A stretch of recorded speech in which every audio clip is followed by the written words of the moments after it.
So I'll start with this. A couple of years ago, an event planner called me because I was going to do a speaking event. She called and she said, I'm really struggling with how to write about you on the little flyer. And I thought, well, what's the struggle? And she said, well, I saw you speak, and I'm going to call you a researcher, I think, but I'm afraid if I call you a researcher, no one will come because they'll think you're boring and irrelevant.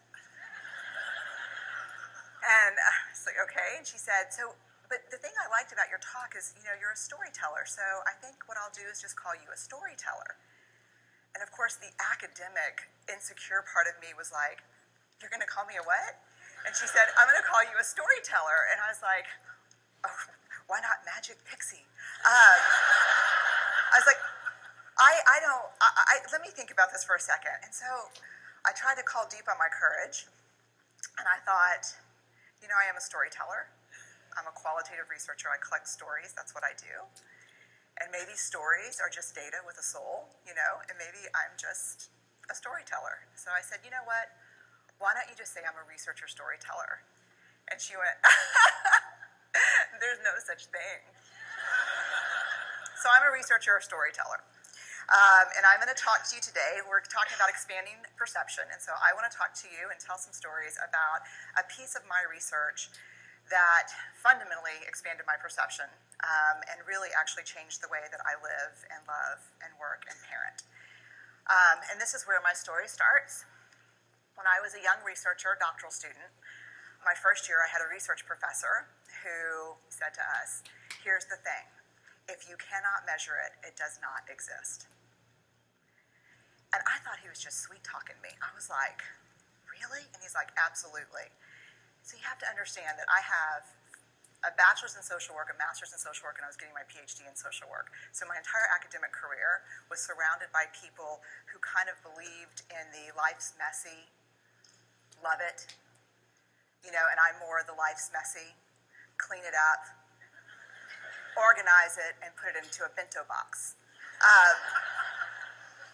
And so to think that I had found my way, to found a career that takes me, really one of the big sayings in social work is lean into the discomfort of the work. And I'm like, knock discomfort upside the head and move it over and get all A's. That was my mantra. So I was very excited about this. And so I thought, you know what? This is the career for me because I am interested in some messy topics, but I want to be able to make them not messy. I want to understand them. I want to hack into these things that I know are important and lay the code out for everyone to see. So where I started was with connection, because by the time you're a social worker for 10 years, what you realize is that connection is why we're here. It's what gives purpose and meaning to our lives. This is what it's all about. It doesn't matter whether you talk to people who work in social justice and mental health and abuse and neglect. What we know is that connection, the ability to feel connected, is neurobiologically, that's how we're wired, it's why we're here. So I thought, you know what, I'm going to start with connection. Well, that situation where you get an evaluation from your boss, and she tells you 37 things that you do really awesome and one thing that you an opportunity for growth. And all you can think about is that opportunity for growth, right? Well, apparently this is the way my work went as well, because when you ask people about love, they tell you about heartbreak. When you ask people about belonging, they'll tell you their most excruciating experiences of being excluded. And when you ask people about connection, the stories they told me were about disconnection. So very quickly, really about 6 weeks into this research, I ran into this unnamed thing that absolutely unraveled connection in a way that I didn't understand or had never seen. And so I pulled back out of the research and thought, I need to figure out what this is. And it turned out to be shame. And shame is really easily understood as the fear of disconnection. Is there something about me that if other people know it or see it, that I won't be worthy of connection? The things I can tell you about it, it's universal.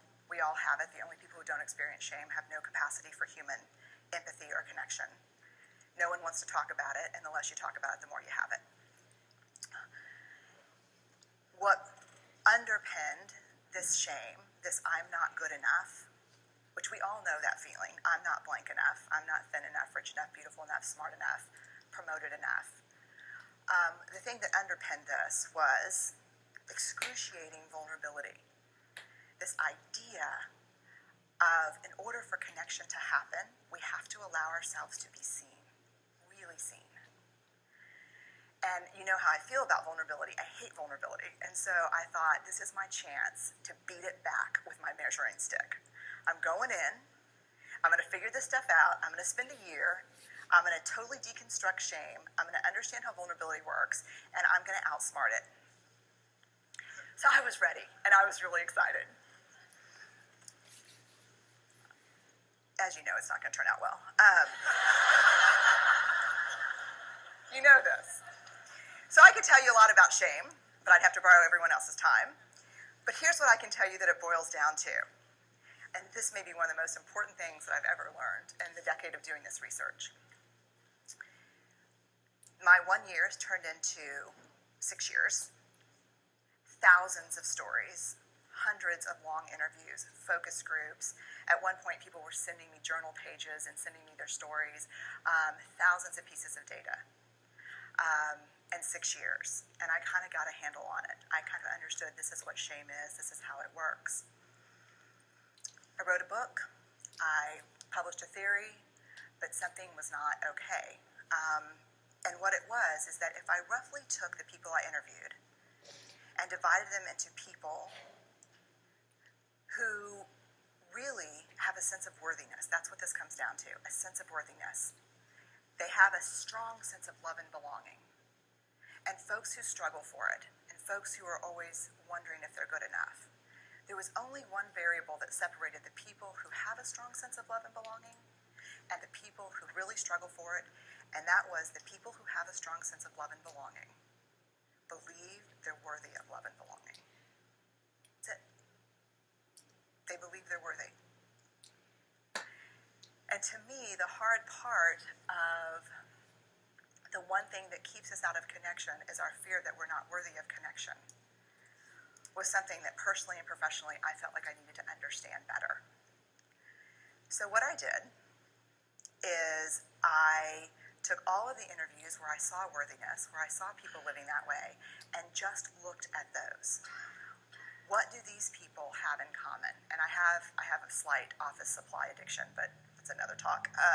So I had a manila notebook, a manila folder, and I had a Sharpie. And I was like, what am I going to call this research? And the first words that came to my mind were wholehearted. These are kind of wholehearted people living from this deep sense of worthiness. So I wrote at the top of the manila folder. And I started looking at the data. In fact, I did it first in this in a 4-day, very intensive data analysis where I went back, pulled these interviews, pulled the stories, pulled the incidents. What's the theme? What's the pattern? My husband left town with the kids because I always go into this kind of Jackson Pollock crazy thing where I'm just like writing and going and kind of just in my researcher mode. And so here's what I found. What they had in common was a sense of courage. And I want to separate courage and bravery for you for a minute. Courage, the original definition of courage, when it first came into the English language, it's from the Latin word cur, meaning heart. And the original definition was to tell the story of who you are with your whole heart. And so these folks had, very simply, the courage to be imperfect. They had the compassion to be kind to themselves first and then to others, because as it turns out, we can't practice compassion with other people if we can't treat ourselves kindly. And the last was they had connection, and this was the hard part, as a result of authenticity. They were willing to let go of who they thought they should be in order to be who they were, which is, you have to absolutely do that for connection. The other thing that they had in common was this.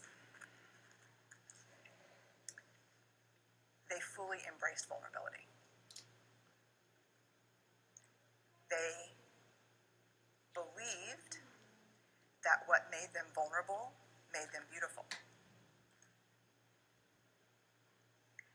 They didn't talk about vulnerability being comfortable nor did they really talk about it being excruciating, as I had heard it earlier in the shame interviewing.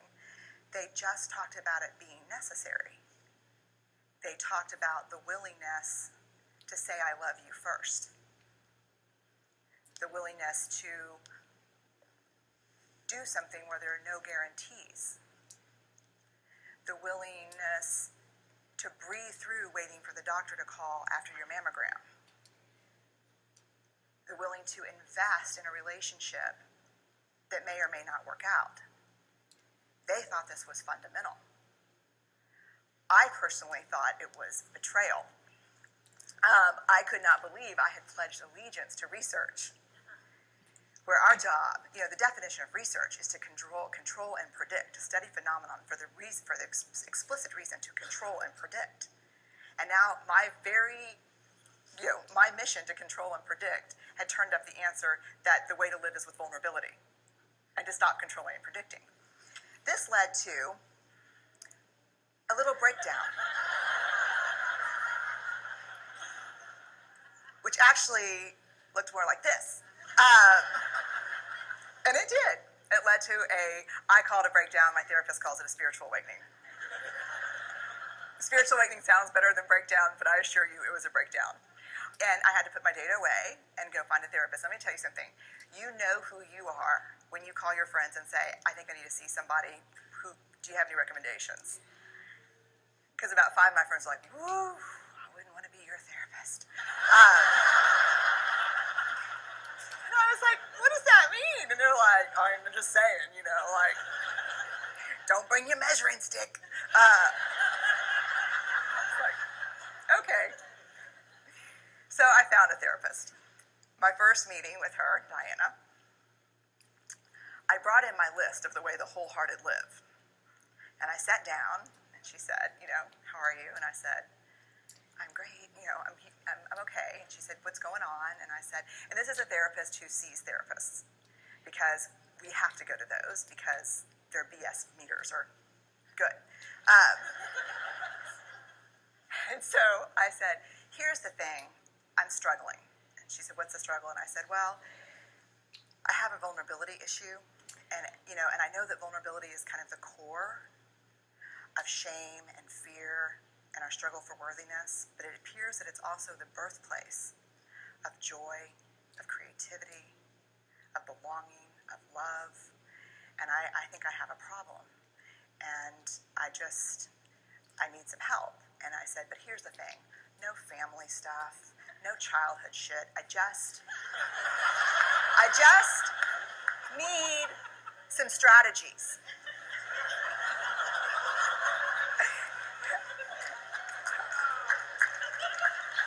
Thank you. So she goes like this. And then I said, it's bad, right? She said, it's neither good nor bad. It just is what it is. And I said, oh my God, this is gonna suck. And it did, and it didn't. And it took about a year. And you know how there are people that, like, when they realize that vulnerability and tenderness are important, that they kind of surrender and walk into it? A, that's not me. And B, I don't even hang out with people like that. For me, it was a year-long street fight. It was a slugfest. Vulnerability pushed, I pushed back. I lost the fight, but probably won my life back. And so then I went back into the research and spent the next couple of years really trying to understand what the wholehearted, what the choices they were making, and what are we doing with vulnerability? Why do we struggle with it so much? Am I alone in struggling with vulnerability? No. So this is what I learned. We numb vulnerability. When we're waiting for the call, it was funny, I sent something out on Twitter and on Facebook that says, how would you define vulnerability? What makes you feel vulnerable? And within an hour and a half, I had 150 responses. Because I wanted to know, what's out there. Having to ask my husband for help because I'm sick and we're newly married. Initiating sex with my husband. Initiating sex with my wife. being turned down, asking someone out, waiting for the doctor to call back, getting laid off, laying off people. This is the world we live in. We live in a vulnerable world. And one of the ways we deal with it is we numb vulnerability.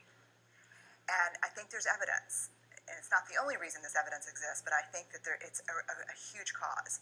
We are the most in debt, obese, addicted, and medicated adult cohort in U.S. history. The problem is, and I learned this from the research, that you cannot selectively numb emotion.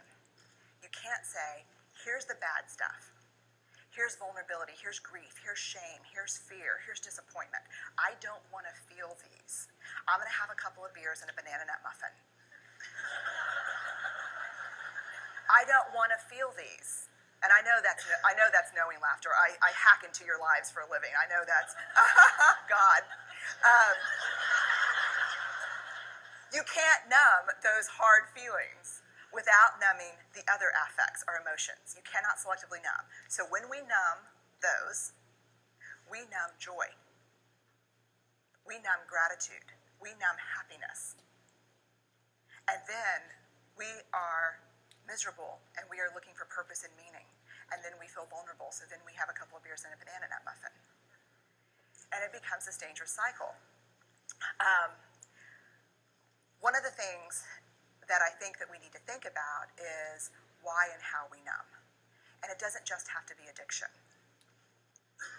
The other thing we do is we make everything that's uncertain certain. Religion has gone from a belief in faith and mystery to certainty.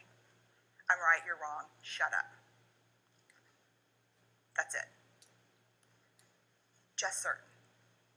The more afraid we are, the more vulnerable we are, the more afraid we are. This is what politics looks like today. There's no discourse anymore. There's no conversation.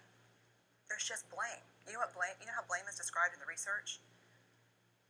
A way to discharge pain and discomfort. We perfect, if there's anyone who wants their life to look like this, it would be me.